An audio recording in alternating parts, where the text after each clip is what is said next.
Welcome back. This is our best pre-earnings offering, what we call QSQT or quarter se quarter tak.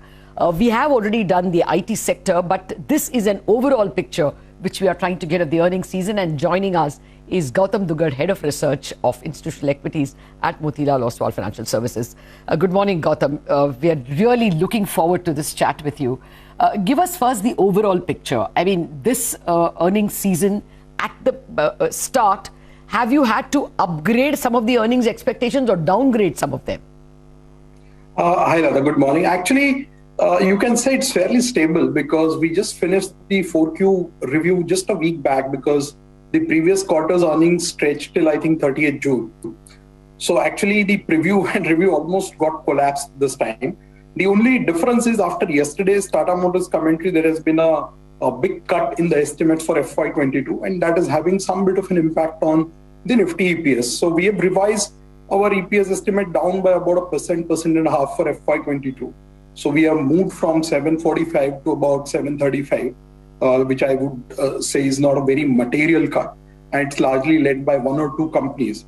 So essentially, there is not much of a difference in EPS estimates for Nifty between the way from where we ended the fourth quarter and now where we are starting the first quarter, despite all the impact that you've seen between April and May, from the second wave of COVID. And, we all know that FY21 has ended on a very strong note with about 15% EPS growth for Nifty and a 23% absolute profit growth. So which is the best in a decade since FY11. And on that, we are now building in 30% plus growth for FY22. So it looks like unless we meet with some untoward incidents or more lockdowns and something goes wrong on COVID, the year FY22 looks very strong as far as earnings are concerned. Okay, Gautam, good morning. So what kind of stocks or sectors do you think will lead the up move? Where are you most bullish?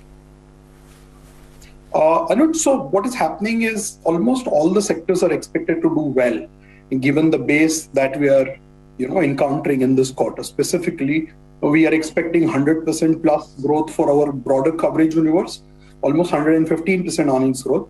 And for Nifty, we are expecting 94% earnings growth. We all know this is coming on a very low base of June 20. So if you look at it on a normalized basis and look at 2-year CAGR, you're still talking about 15 to 16% 2-year CAGR in earnings, which is very healthy. The only sore point here is that this is not very broad-based still. If you remove metals, then 2-year CAGR comes to just about 7-8%. So after a long time, we are seeing sectors which had hitherto not participated in earnings, they are now driving the earnings up move. So FY22, if you look at Nifty or even the broader coverage universe, metals is expected to account for more than 25% of incremental earning. Then you have sectors like BFSI, where earnings is expected to be very strong. Again, it is already tripled from the bottom of FY18 to FY21 as far as Nifty financials are concerned, BFSI sector is concerned. And on that, we are expecting the profits to grow from 1.2 trillion to almost 2 trillion by FY23. Then, you have usual sectors like auto, consumer, IT, pharma, they are expected to do well too.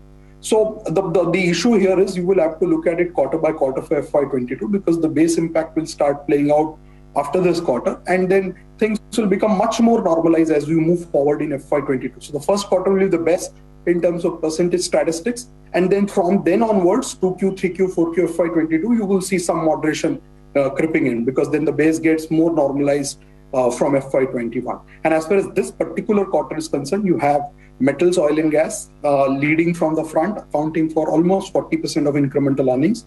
Sector like consumer, IT are doing 25% earnings growth.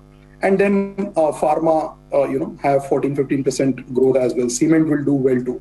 So it's very hard to, find a sector which is not going to do well in this quarter. Okay, Gautam, hi, good morning. I have so many questions. I don't know where to start, but what's on top of my mind is a couple of these sectors that have created wealth for investors in the past 1 year. So something like specialty chemicals, names like Navin Fluorine, Deepak Nitrite, something like the amine companies, Balaji Amines, Alkyl Amines, or even some of these home building sectors, so the Kajaria Ceramics of the world, will any of these spaces continue to build on to their earnings momentum? And if yes, what is your advice to investors here? Sonia, we just started covering this space about 10 days back, when we started with coverage on 8 specialty companies, specialty chemical companies.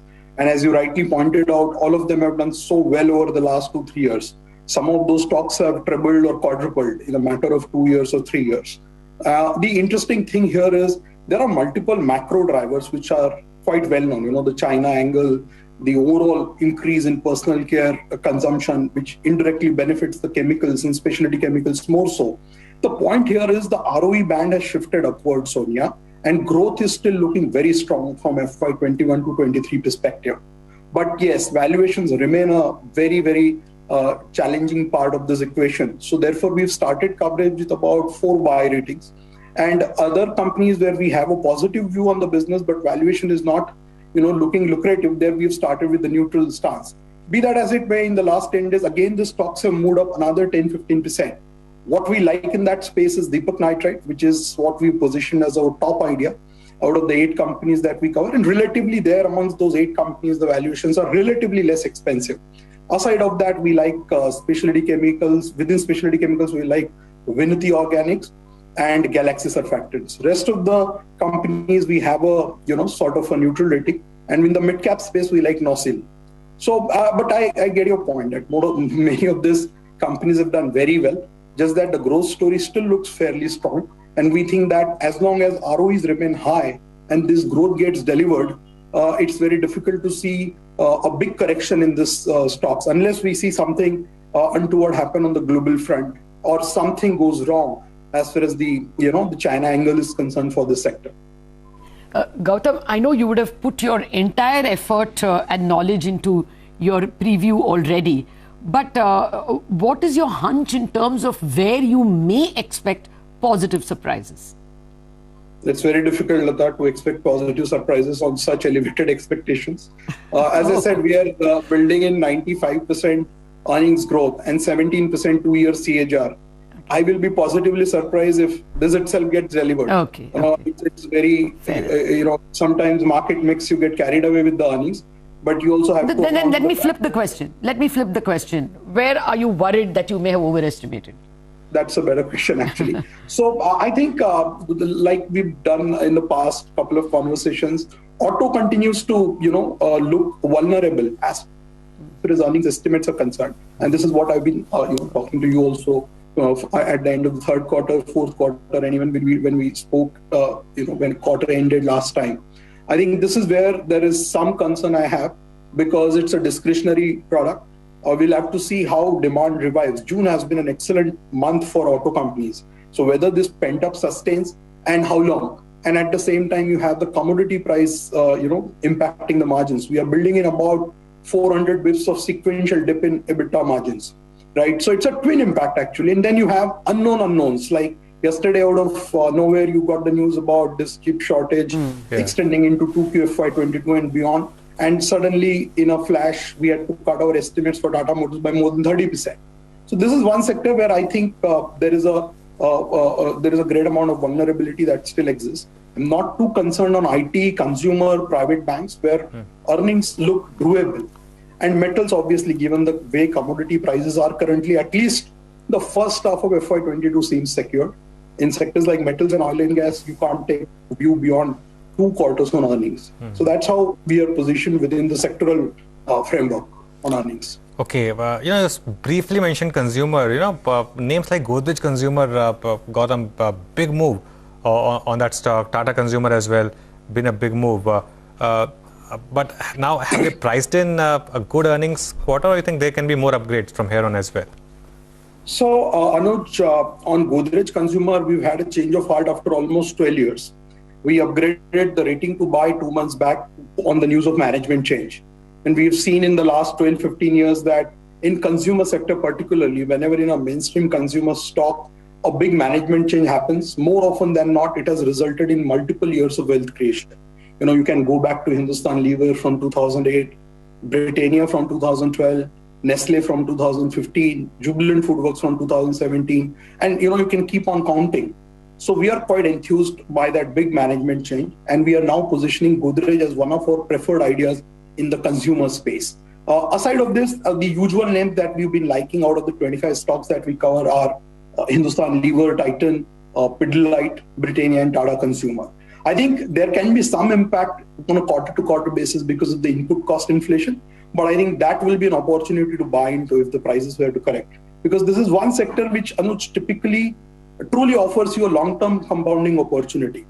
And, given that consumption space remains evergreen in India, any dip in this spaces will be a buying opportunity, provided that the companies that are going to look into are sector leaders and have pricing power in their respective segments. Yeah, but Godrej Consumer is where we've had a major change in view a couple of months back. Oh, no, I accept that expectations are elevated. So this Hitapati is going to join in October, and look at the rally in the stock. We don't know as yet what magic he will, bring about. Just a final quick question. Just day before yesterday, the small cap index touched its all-time high and overcame, went back to its 2017 highs. Is that the space you would watch out for some alpha? Lata, we yesterday put out a note on mid-cap strategy and small-cap strategy, where we've highlighted a couple of interesting matrices, which are looking, I won't call it scary, but they are not giving you too much of a comfort now. For example, you mentioned small-cap indices, small-cap and mid-cap indices. If you look at 2017 peak, I think we peaked in December 17 or January 18. From there till now, Nifty has returned 51%. And small cap index is written just 6%, right? But from the bottom of March 20, small cap index is up close to 70%. The interesting thing here is when you track the rolling 12-month, returns and gap between that, between say Nifty and Nifty small cap, it is now 58%. The last time we had seen such a major outperformance between small cap and Nifty was during the global financial crisis in June 10 when we had a rebound. I'm not saying this is the peak or this is, something needs for an action. All I'm saying is this is what data is indicating. Then you look at small cap index itself, out of the 100 constituents, 43% of those constituents are still trading below the prices of January 18 levels, whereas 25% have more than doubled. So there is a lot of divergence. I mean, this is something which we are quite used to in Nifty till about a year back, where top 15 were in a different zone. Something similar is happening in both the mid-cap and small-cap indices. If you look at the quantile of stocks with the highest PE ratios and the quartile with the least, or rather the least expensive companies, the gap has expanded in the last 8 or 9 months. So, yeah, I mean, some of these data points are suggesting that in pockets of mid-caps and small-cap, there is a lot of euphoria which is built in. And if earnings were to disappoint over there can be a room for correction out there. So earnings delivery becomes very crucial now for this segments particularly. Point taken, Gautam. We need to sit you down for an hour just on each of these questions that we asked you to get more details. Thank you very much for prepping us to the extent possible for the upcoming earnings season. Okay, we take a break and thereafter